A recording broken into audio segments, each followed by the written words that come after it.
महासंग्राम देख रहे हैं आप। आपके साथ में हूं लावनी विनीत। सत्ता का महासंग्राम अब अपने आखिरी दौर की तरफ निकल चला है, क्योंकि 7 मार्च आने वाला है और 7 मार्च यानी कल होने वाला है अंतिम चरण का 7वें चरण का चुनाव।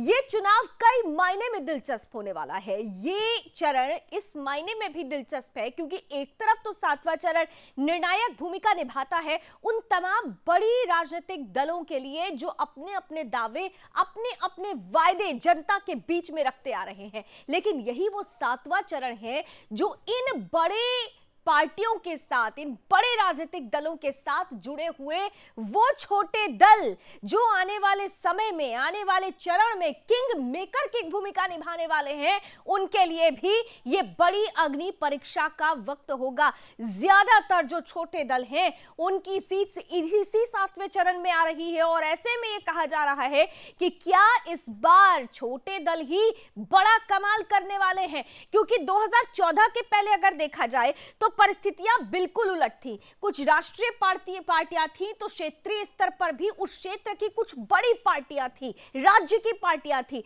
लेकिन जो छोटे छोटे दल थे उनका महत्व 2014 की भारतीय जनता पार्टी के सोशल इंजीनियरिंग के बाद से बढ़ता चला गया और ये इस कदर बढ़ा कि अब 2022 का चुनाव आते आते बड़े बड़े दिग्गजों को इन छोटे छोटे दलों के नेताओं से 1-to-1 मीटिंग करनी पड़ी थी। और इसीलिए कहा जा रहा है कि क्या इस बार 7वां चरण छोटे दलों के नाम रहने वाला है। क्या इस बार 7वां चरण वही छोटे दल जो आने वाले वक्त में बड़े दलों के लिए किंग मेकर की भूमिका निभाएंगे, किस तरह से महत्वपूर्ण होंगे, क्या कुछ कमाल कर दिखाएंगे, आज इन्हीं पहलू पर हम चर्चा करेंगे। हमारे साथ कुछ ही देर में विशेष अतिथि भी जुड़ेंगे, लेकिन उससे पहले क्योंकि 7वां चरण है, 9 जिले की 54 सीटें हैं और छोटे दलों की कमाल की बात हो रही है, तो आइए जरा चुनावी हिसाब किताब भी समझ लिया जाता है ग्राफिक्स के जरिए। आइए सबसे पहले आपको बताते हैं कि जो उत्तर प्रदेश में 2022 7वें चरण में छोटे दलों की भूमिका क्या है।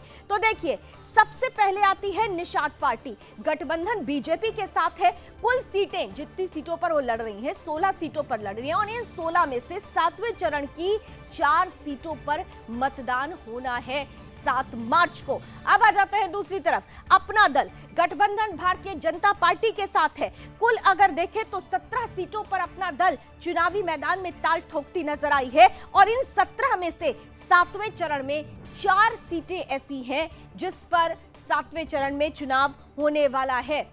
इसके साथ ही साथ सुभाषपा, सुहेल देव भारतीय समाज पार्टी की अब बात कर लेते हैं। इसका गठबंधन समाजवादी पार्टी के साथ है। कुल 18 सीटों पर चुनावी मैदान में उतरी हुई है और 7वें चरण में 5 सीटें आती हैं। इसके साथ ही साथ अपना दल कमेरावादी, यहां पर गठबंधन समाजवादी पार्टी के साथ कुल सीटें 6 हैं, जिनमें से 7वें चरण की 5 सीटों पर चुनाव होना है। तो ये 7वें चरण में जो छोटे दलों की भूमिका है उसके बारे में अब आपने समझ लिया। अब आइए जरा 2017 की तरफ आपको लिए चलते हैं। 2017 में विधानसभा चुनाव के परिणाम जो थे वो आपके सामने इस वक्त टीवी स्क्रीन पर है, ध्यान दीजिएगा। अपना दल की जब हम बात करते हैं, जो भारतीय जनता पार्टी के साथ गठबंधन में है, 2014 से गठबंधन में है, लोकसभा चुनाव से एक गठबंधन हुआ, 2017 में भी गठबंधन हुआ भारतीय जनता पार्टी के साथ।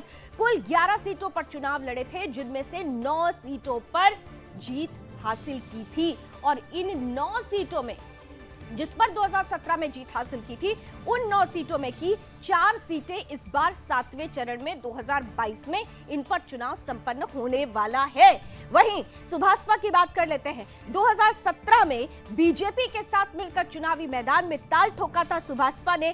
कुल 8 सीटें मिली थी और 8 में से जीत हासिल की थी 4 पर। 8 में चुनावी ताल ठोकते हुए नजर आए, 4 में जीत हासिल की और इन्हीं जीती हुई 4 में से 3 सीटों पर 2022 के 7वें चरण में चुनाव संपन्न होना है। निषाद पार्टी की बात कर लेते हैं। भारतीय जनता पार्टी के साथ उस वक्त नहीं थे, अकेले चुनावी मैदान में थे, 72 सीटों पर चुनाव लड़े थे, 1 सीट मात्र जीती थी और 2022 के 7वें चरण के चुनाव में इसी पर चुनाव संपन्न होना है। तो देखिए, ये तो हो गई 2017 की बात। अब जरा वोट शेयर को भी जरा ध्यान से समझने की कोशिश कीजिएगा। ये 2017 विधानसभा चुनाव परिणाम के वोट शेयर है। जब हम अपना दल सोनेलाल की बात करते हैं तो देखिए, महज 0.98% वोट शेयर लिया था, लेकिन सीटें कितनी जीती? 9 सीटों पर जीत हासिल की। इसी तरह सुभाषपा की अगर बात की जाए तो मात्र 0.7% वोट शेयर के साथ 4 सीटों पर जीत हासिल की थी। यानी कुल मिलाकर अगर आप देखें तो ये वही सुभाषपा है जो 8 सीटों पर चुनाव लड़ती है, 4 सीटें जीतती है, वोट शेयर होता है केवल 0.07%। इसके साथ साथ निषाद पार्टी को देखिए, 1 सीट जीती थी, वोट शेयर 0.62% था। कांग्रेस हम यहां पर इसलिए लेकर आए हैं, दरअसल आप खुद कंपैरिजन कर लीजिए कि कांग्रेस एक राष्ट्रीय पार्टी है। 2017 में गठबंधन के साथ चुनावी मैदान में थी, 114 सीटों पर चुनाव लड़ रही थी, वोट शेयर 6.25 था, यानी तमाम छोटी पार्टियों से ज्यादा वोट शेयर, लेकिन टोटल में सिर्फ 7 सीटें जीत पाई। यानी अगर देखें तो वो छोटे दल जिनका वोट शेयर काफी कम था, बावजूद इसके उन्होंने ज्यादा सीटें जीत ली। तो इस लिहाज से अगर देखा जाए तो अपना दल और सुभाषपा ने 1% से कम वोट पाकर भी कांग्रेस से अच्छा प्रदर्शन किया है। तो इस प्रदर्शन को देखते हुए क्या ये कहा जा सकता है कि इस बार भी यही छोटे दल किंग मेकर की भूमिका निभाने वाले हैं? ताल ठोकते हुए, दम भरते हुए ओम प्रकाश राजभर भी नजर आते हैं, जो समाजवादी पार्टी के साथ गठबंधन में हैं। वहीं दूसरी तरफ अपना दल से अनुप्रिया पटेल भी ताल ठोकते हुए नजर आती हैं, जो भारतीय जनता पार्टी के साथ चुनावी मैदान में उतरी हुई हैं। दोनों की वाकपटुता ये बता रही है कि दावे और वायदे खरे हैं, लेकिन दावे और वायदों के इस खरेपन में जनता किसे अपना लचीला वोट देती है। आइए जरा दावे सुन लेते हैं और फिर शुरू करते हैं आज की चर्चा।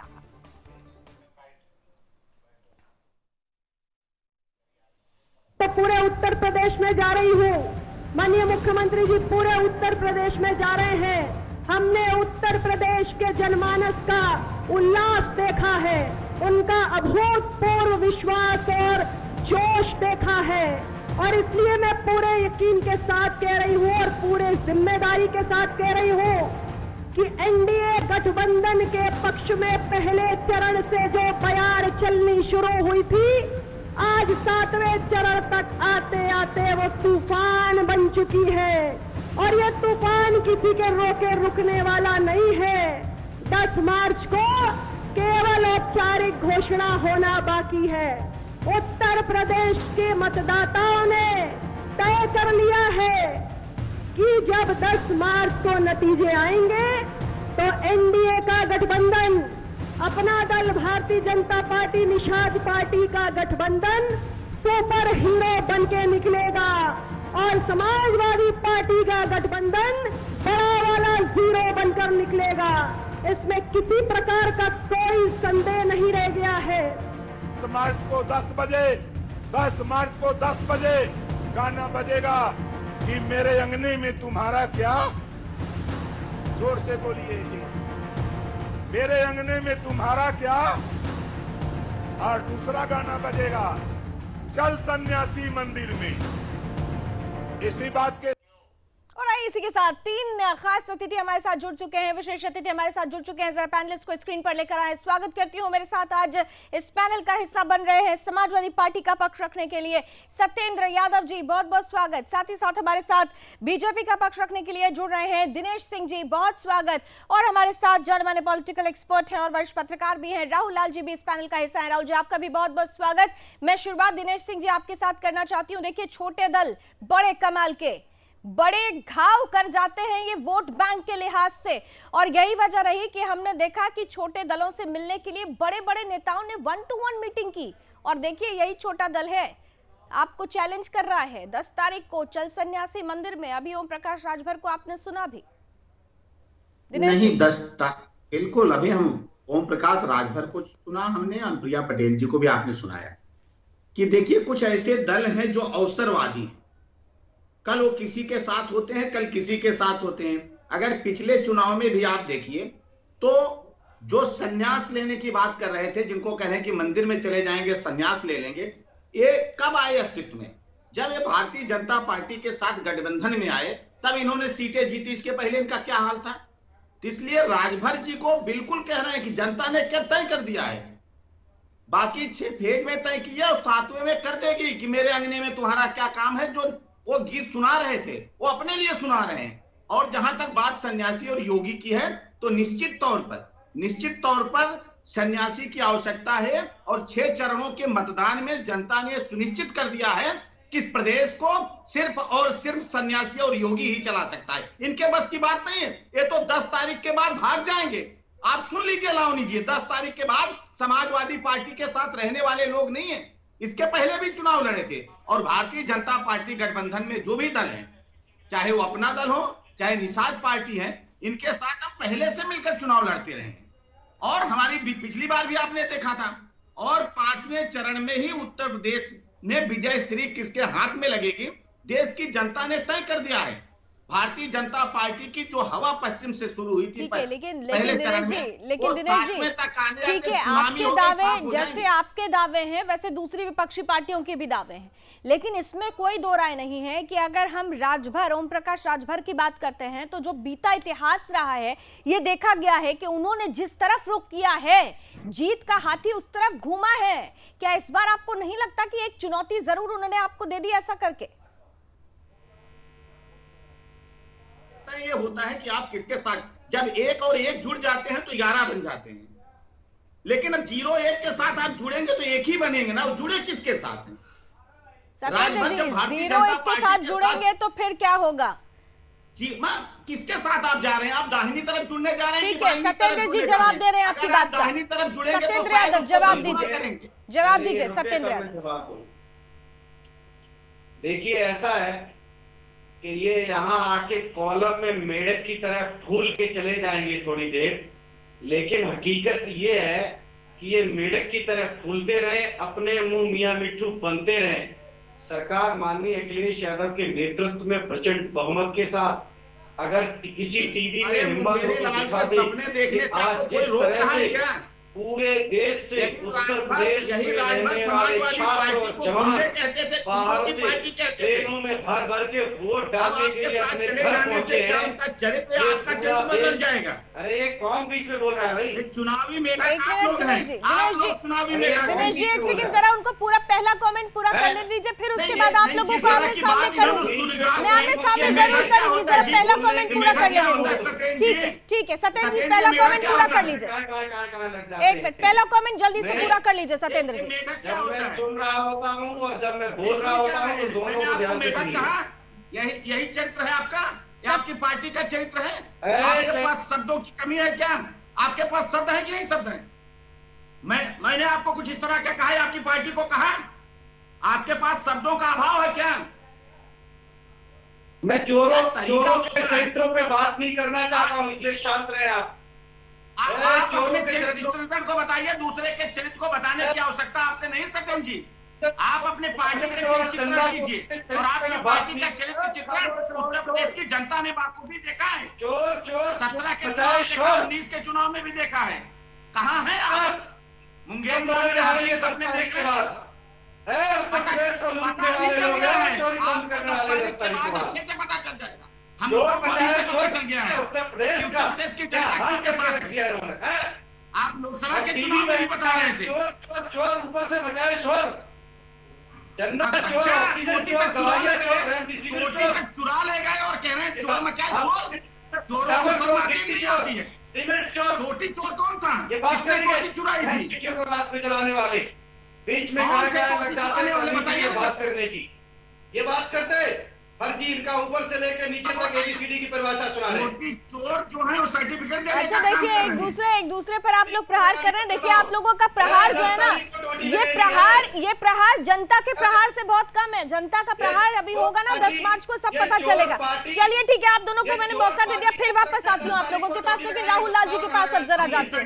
ठीक है, सत्येंद्र जी और दिनेश जी दोनों की आवाज डाउन करिए, दोनों की आवाज डाउन करिए। राहुल लाल जी के पास जाऊंगी मैं। फिर आती हूँ, दोनों के पास जाऊंगी, फिर से दोनों को आमने सामने करूंगी। राहुल लाल जी देखिए, ये राजनीतिक पार्टियों का जो वार प्रहार होता है ना, ये बड़ा दिलचस्प होने लगता है, कभी कभी व्यक्तिगत हो जाता है जो ठीक नहीं होता है, लेकिन इतना जरूर है, जनता के प्रहार से बड़ा इनका प्रहार नहीं हो सकता है। अब देखिए, छोटे दलों की बात चल रही है राहुल लाल जी, और ये फैक्ट है कि 2014 से लेकर 2017 का इतिहास के बताता है कि किंग मेकर चुनने में, किंग मेकर की भूमिका में, किंग चुनने में, किंग मेकर की भूमिका में छोटे दल ही रहे हैं, और इस बार भी वही छोटे दल हैं जिनकी डिमांड सबसे ज्यादा है। लेकिन कौन सा दल महत्वपूर्ण है? एक तरफ समाजवादी पार्टी जो ओम प्रकाश राजभर को पकड़ता है, दूसरी तरफ भारतीय जनता पार्टी है जो अपना दल को पकड़ती है, निषाद पार्टी को पकड़ती है, समाजवादी पार्टी के साथ आरएलडी भी रही है।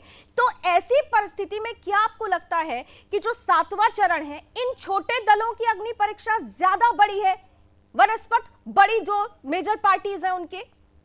लावनी जी, आप सही कह रहे हैं कि देखिए उत्तर प्रदेश में शासन कौन करेगा? जो पूर्वांचल पे शासन करेगा वो उत्तर प्रदेश में शासन करेगा, और पूर्वांचल पे कौन जीतेगा? तो जहां पे इन छोटे दलों को लेके जिनके एक तरह से सोशल इंजीनियरिंग जमीन पे ज्यादा उतरेगा। क्योंकि देखिए, मैं कह रहा हूं कि यहाँ पे कैप्टन और डिप्टी कैप्टन, यानी कि कप्तान और उप कप्तान, दोनों को पारी खेलनी पड़ेगी। यानी जो बड़े पार्टियों के जो वरिष्ठ लोग हैं वो तो अपनी पारी खेले ही खेले, लेकिन उनके साथ जो डिप्टी कैप्टन है, मान लीजिए कि भारतीय जनता पार्टी की बात करता हूं तो अनुप्रिया पटेल अपनी पारी कैसे खेल रही है, संजय निषाद अपने पारी को किस रूप में देख रही है, या फिर अगर समाजवादी पार्टी की तरफ हम लोग आते हैं तो फिर जो एक तरह से कृष्णा पटेल है वो किस रूप में कर रही है, ओम प्रकाश राजभर किस तरह से कर रहे हैं, संजय सिंह चौहान किस तरह से कर रहे हैं।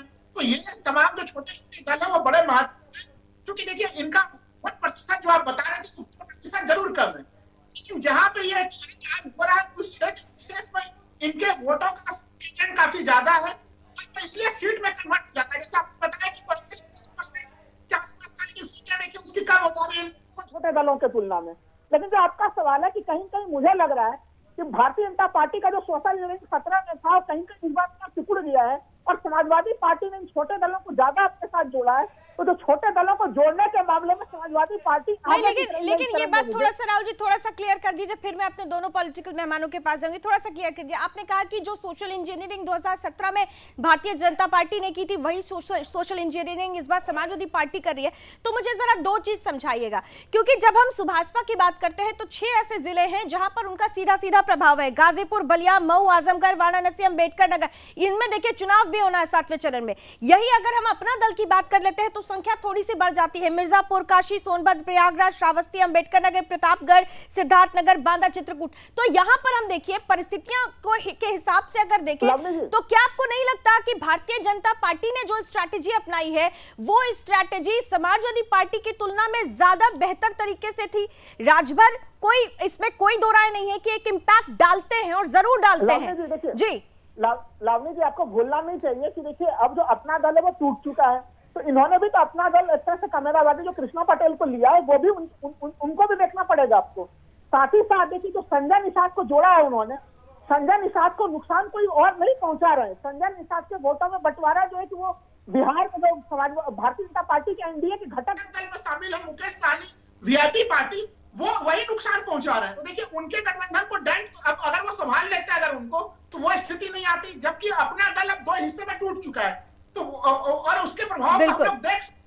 ठीक है, तो मैं इसी सवाल को जरा लेकर दिनेश जी की तरफ चली जाती हूँ, क्योंकि भारतीय जनता पार्टी बड़ा दम भर रही है कि यही छोटे दल हैं जो कहीं ना कहीं से भारतीय जनता पार्टी के लिए किंग मेकर बनेंगे। तो ऐसे में तो फिर दिनेश जी सवाल यही है ना, जैसा कि अभी राहुल लाल जी भी कह रहे हैं कि डेंट है, गठबंधन में भी डेंट है, और खुद देखिए अपना दल जिसके बारे में आप बात करते हैं तो अखिलेश यादव कई बार ये कहते हुए सुने गए हैं कि मेरे पास तो माँ है। देखिए लावनी जी, राहुल जी ने शुरुआत बात जो नहीं कही बिल्कुल ठीक की, लेकिन बाद में उन्हें गड़बड़ हो गए। देखिए मैं तो पूर्वांचल का हूं, पूर्वांचल में बैठा हूं। ये किसके अखिलेश यादव अपने उस संसदीय क्षेत्र से चुनाव लड़ने की हिम्मत नहीं कर पाए, करहल चले गए। क्या जरूरत थी? जहां से सांसद थे आजमगढ़ से लड़ लेते चुनाव, क्या कारण था उनको आजमगढ़ छोड़ना पड़ा? उनको जब चयन की बात आई तो करहल क्यों आए? तो करहल की सीट भी वो हार रहे हैं, जहां सिर्फ कह रहे थे नॉमिनेशन के बाद नहीं जाएंगे, वहां कैसे पीले पड़े रहे। और दूसरी चीज, एक चीज और राहुल लाल जी ने कहा, अपना दल अगर पूर्वांचल को आप समझते हैं तो अपना दल का जो वोट बैंक है वो अनुप्रिया पटेल जी की पार्टी के साथ है, न कि कमरावादी पार्टी के साथ है। आप देख लीजिएगा चाहे आज आप चर्चा कर लीजिए, चाहे 10 तारीख को जब चुनाव परिणाम सामने आएगा तब आप चर्चा कर लेकिन लीजिए। क्या दिनेश जी राजभर जी आपसे नाराज होकर गए? आपको याद होगा कि 66% वोट पर जो 66% है, अगर हम अकेले देखिए गाजीपुर की अकेले बात कर लेते हैं तो 66% हम देखते हैं कि वहां पर राजभर का वोट है। दूसरे भी जातीय समीकरण बन रहे हैं, लेकिन ये 86% बहुत महत्वपूर्ण हो जाता है। यही 66% था जिसने आपको 2017 में एक जीत दिलाई थी। इस बार थोड़ा सा नीचे अगर आ जाइए, 2017 की अगर बात कर लेते हैं, जखनिया की बात कर लेते हैं तो वहां पर 48% है जो राजभर वोटर्स हैं। लेकिन ये 48% बहुत ट्रिकी है, जिस तरफ मुड़ जाता है उसकी जीत हो जाती है। तो फिर तो समाजवादी पार्टी ने ज्यादा अच्छा गेम खेल दिया ना सर। नहीं लावनी जी, देखिए जनता इतनी मूर्ख नहीं होती है, जो मतदाता बहुत जागरूक मतदाता है। मैंने सिर्फ 2 सीट्स की बात की है, क्योंकि ये 2 सीट थी जहां पर आप दोनों बड़े चेहरे दम भरते हुए नजर आए थे। बिल्कुल मैं कह रहा हूं, मैं दोनों सीट की ही बात आपसे कर रहा हूं कि देखिए ये ओम प्रकाश राजभर जी भारतीय जनता पार्टी के साथ थे और भारतीय जनता पार्टी के सरकार में, योगी जी के सरकार में मंत्री भी थे, और यही पी कर पानी पी कर ये समाजवादी पार्टी के बखिया उधेड़ रहे थे। और चुनाव के समय में और समाजवादी पार्टी के साथ चले जाते हैं तो क्या जनता समाजवादी पार्टी के साथ? आइए सत्येंद्र जी, देखिए क्रेडिबिलिटी बहुत मायने रखती है। जनता जनार्दन, आप लोग तो राजनीतिक गठबंधन कर लेते हैं, लेकिन जनता विश्वसनीयता पे भी वोट देती है। तो जो चेहरे पहले किसी पार्टी के साथ फिर किसी पार्टी के साथ, उनकी क्रेडिबिलिटी क्या वोट बैंक में बदल पाएगी? क्या आपके लिए चुनौती नहीं है? सत्येंद्र जी, मैं जरा सत्येंद्र जी के पास से आती हूँ, फिर आती हूँ आपके पास। नहीं जी, सत्येंद्र जी देखिए, ऐसा है, ये फ्रॉड हो रहा है उत्तर प्रदेश के साथ, और इनकी सारी बातें फ्रॉड हैं। इनकी किसी भी बात पर जनता विश्वास नहीं कर रही है। उत्तर प्रदेश में जिस तरह से इन्होंने अपनी सभी फ्रॉड योजनाओं को लागू किया था, एक भी योजना इनकी धरातल पर नहीं आई। 15 लाख फ्रॉड, 2 करोड़ नौकरियां फ्रॉड, कालाधन फ्रॉड, राशन फ्रॉड। राशन देखो यूपी का, मध्य प्रदेश में आप रेमडेसिविर से लेके हर जगह इन्होंने, यहां तक कि लोगों को जलाने के लिए लकड़ियां और चंदन अगरबत्ती भी बेच डाला, उसके साथ भी फ्रॉड हुआ। आप देखेंगे डेड बॉडी के साथ फ्रॉड हो गया, उसको जलने के लिए गंगा में फेंक दिया गया। हवाई चप्पल से हवाई यात्रा, ये भी फ्रॉड था। ये सिर्फ मूर्ख बनाने वाला। हिंदुस्तान का टैक्स वसूला गया, खासकर यूपी से बड़ी तादाद में, वो भी एक फ्रॉड था। उत्तर प्रदेश के साथ 700 किसान पूरे देश में मारे गए।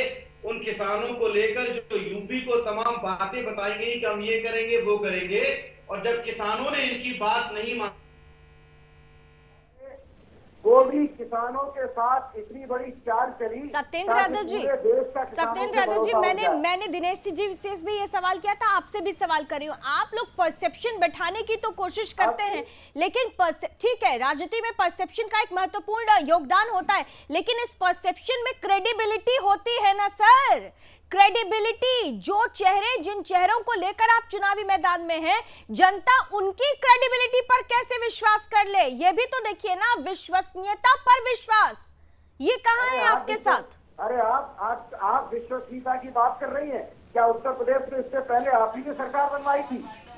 क्या आप ही पूरा उत्तर प्रदेश का चुनाव लीड कर रही है? जनता की बात हो रही है, आप जनता की बात सुनिए। मेरी बात मतलब जनता की बात है। ये ना स्टूडियो में बैठकर पूछा गया सवाल नहीं है सत्येंद्र जी, अभी जनता के बीच से होकर आ रही हूँ, और जनता की जो आवाज है ना, उसका ही सवाल आपके सामने रख रही हूँ। अब आपको सवाल चुभ जाता है, उसका जवाब आपके पास नहीं होता, तो आप गोलमोल बात करने लगते हैं।